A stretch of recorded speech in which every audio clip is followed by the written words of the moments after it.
Hi,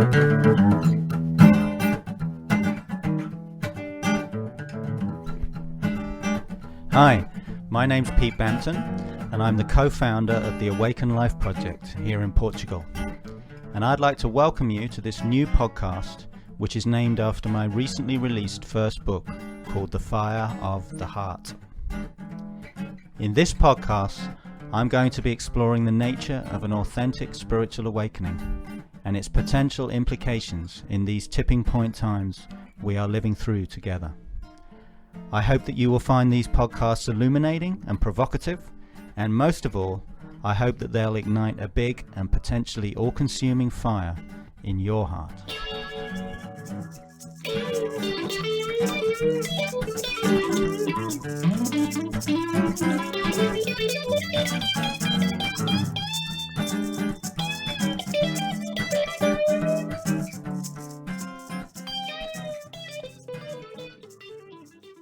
Hi, so welcome to my third podcast from the mountains of central Portugal, and it's a very foggy, misty day today as I'm gazing out of the window. And this podcast is a follow-on from my last one, where I started to explore this whole matter of the situation we're in with the coronavirus and our responses to that, and also what it might mean to actually question the narratives that we're being told about this virus and, you know, the necessity of the lockdown, everything that's occurring. So I was venturing into some controversial and provocative territory there, looking at how that kind of questioning might be connected to spiritual awakening itself. So in this excerpt that I'm going to share with you from the same meeting, from which I shared an excerpt in the last podcast. In this one, it starts with a question, a contribution from one of my students, and then I go into the paradox of awakening, one of the many paradoxes, which is, what does it mean to fundamentally rest in the ground of not knowing or no position, and at the same time make ourselves available to, let's say, a pure passion, a love really, that may inspire us to take a position in time and space, and maybe at times a very strong and radical position. And before you listen, I just want to mention that the meeting was on Zoom because we couldn't meet in person because of the coronavirus lockdown. So that's why my voice is a little strained, and it might appear that I'm almost shouting a little bit. It's because I needed to make sure that everybody in the online meeting could hear me, and there's some people very far away, like in Taiwan and Colombia, where connections are not so good. So that's why my tone is a bit strident, and why I might seem to be speaking very loudly. So, hope you enjoy. More than the truth, to me, is more in the not knowing.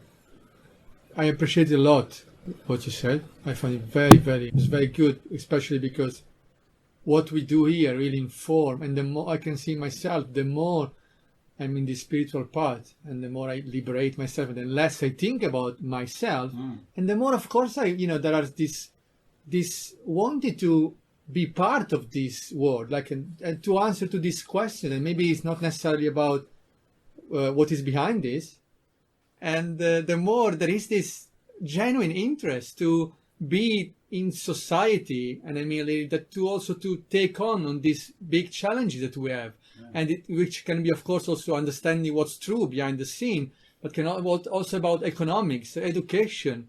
There are so many topics that where we really need people with a certain ground, and so I really appreciate what you're saying, and yet I can see myself how difficult it is, because it's very overwhelming. What the main challenge that I see in myself in this process is to where do I stand? Yeah. Because I found that maybe, oh wow, that can be true, and then after 1 minute, everything that I thought was true 1 minute before is actually, I have to put that into discussion again, and it's difficult unless the ground underneath is the spiritual ground of what we do here. Yeah.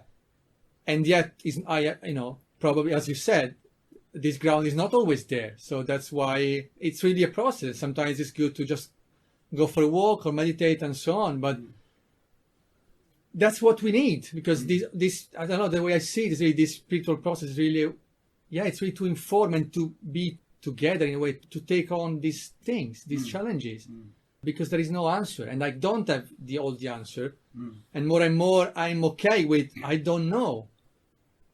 But it's very overwhelming at the same time. So that's why I understand also when Tiago is talking, that there's a lot of fear also, apart, of course the family, but also as a doctor, maybe I don't even know what to do, because I don't really know with this coronavirus what's really going on.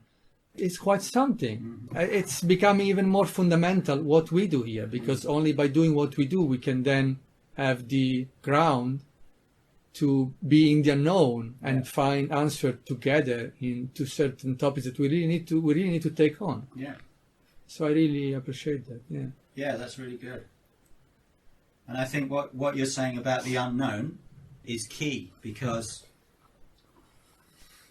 there's a great paradox at the heart of spiritual life, which one way to put it is no position versus taking a position. You with me? Yeah. So that the ground of consciousness itself, just consciousness itself, I am, right, before any thoughts, any conclusion,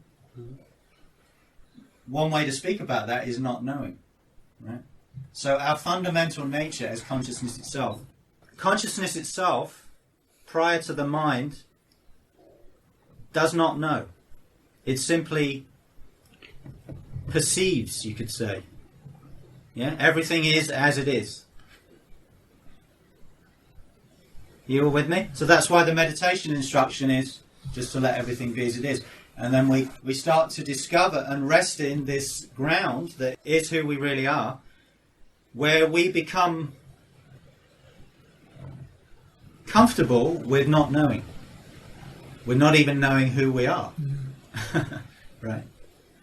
And that's very important to understand, that not knowing equals liberation. Because whenever we don't know who we are, we're happy.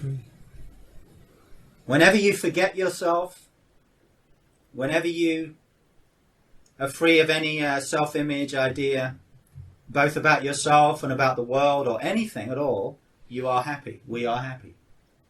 Do you all get that? Divine ignorance. Divine ignorance, yeah. Adidar used to call it divine ignorance. That's why, one of my chapters in the book, which we'll get to, it's called Ignorance is Bliss. Do you get it? Because it's the not knowing, the willingness to not know is bliss.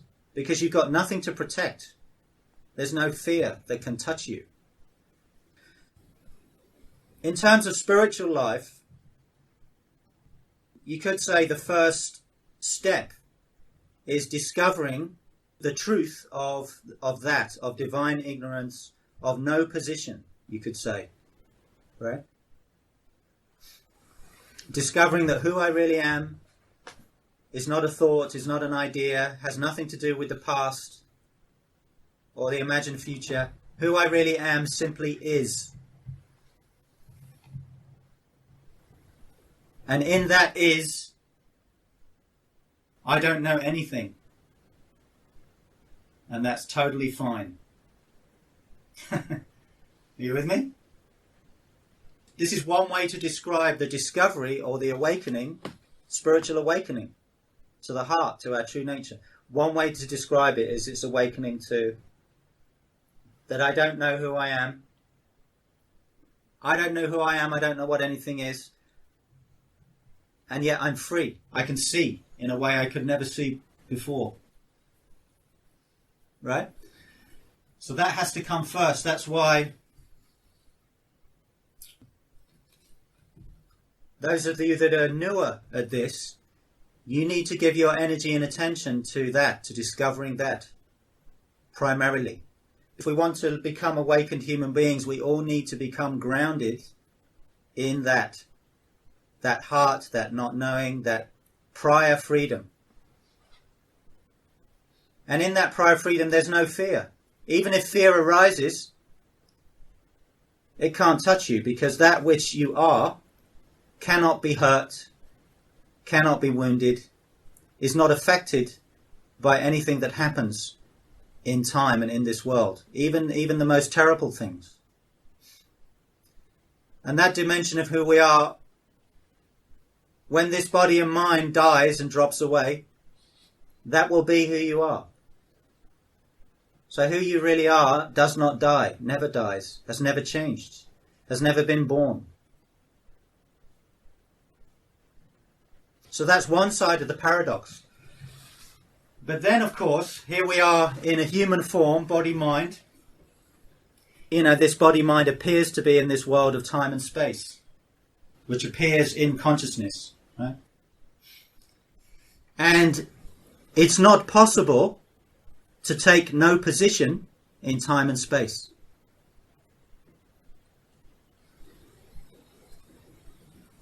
Now, some great mystics and yogis, they'll go and live in a cave, and they won't speak.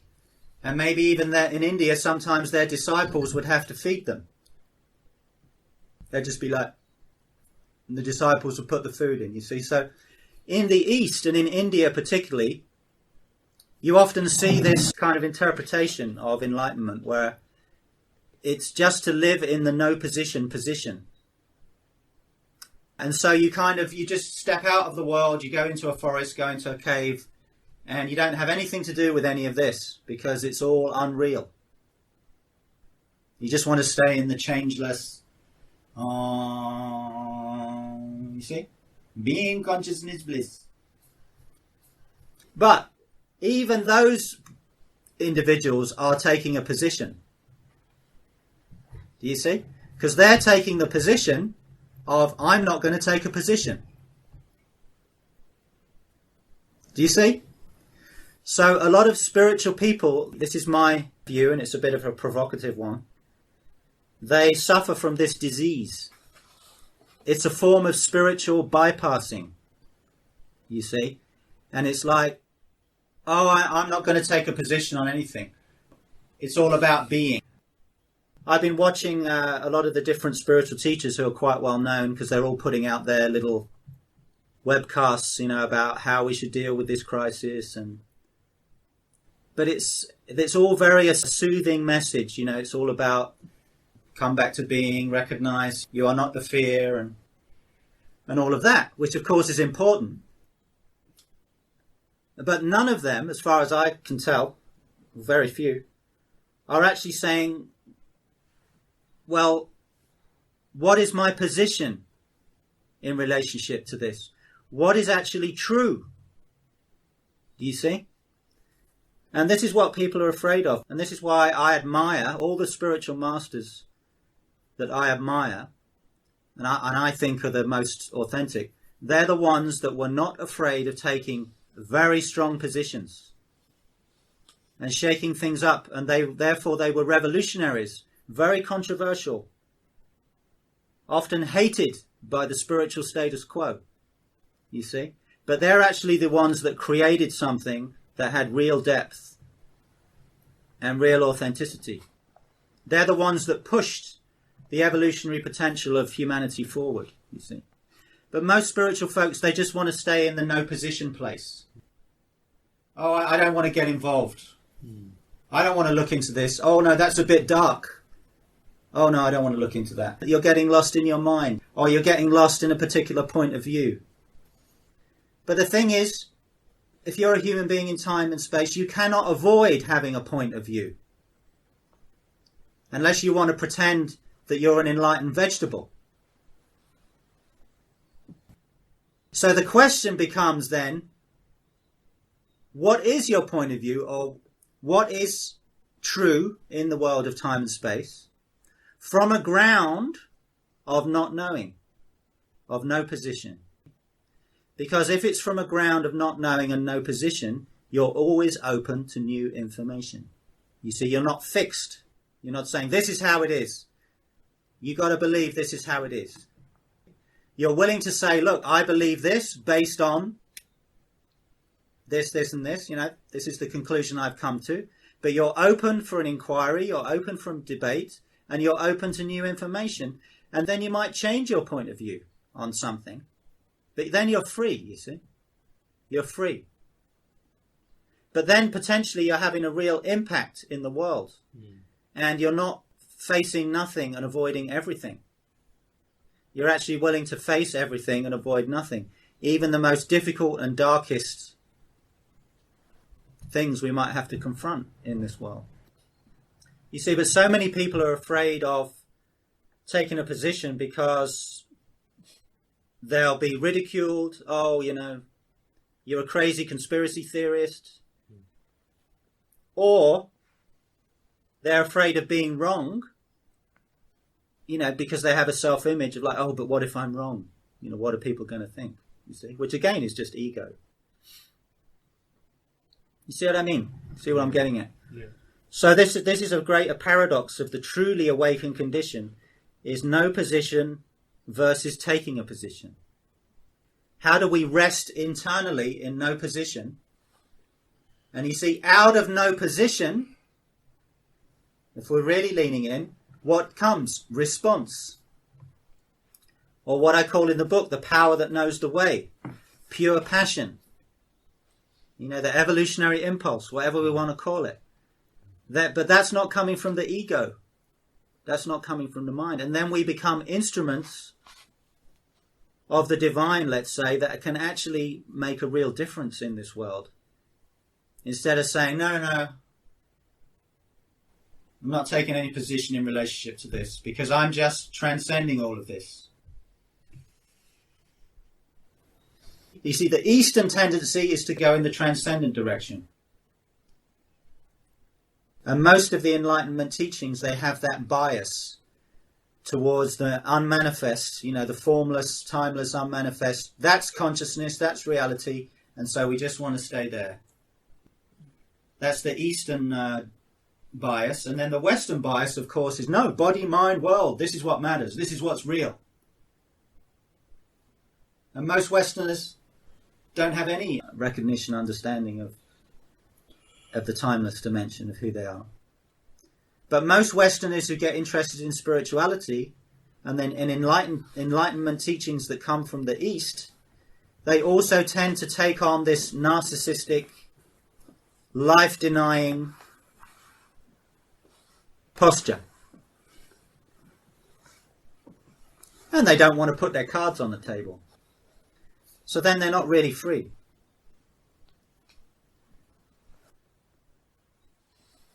We're only free if we're not holding back. There's a law in spiritual life which is knowledge equals responsibility. And that goes for absolute knowledge. So by absolute knowledge, I mean spiritual understanding, wisdom. To the degree that you awaken to that and discover that if you're for real, that becomes who you are. And you are responsible for being that and manifesting that in the world. Otherwise, you're choosing the ego. Right? But it also goes, I believe, for knowledge to do with the relative world. If you know something or understand something that you didn't know or understand before, then you're responsible. And you might even feel at times that you have a moral obligation to tell other people what you've discovered. Even if they're not going to like it, and even if they might hate you for suggesting it. Now, obviously, that's not the case all the time. You know, in India, they have a great metaphor for this, like of a rope, you know, mistaking a rope for a snake.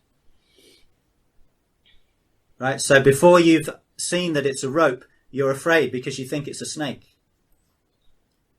But once you awaken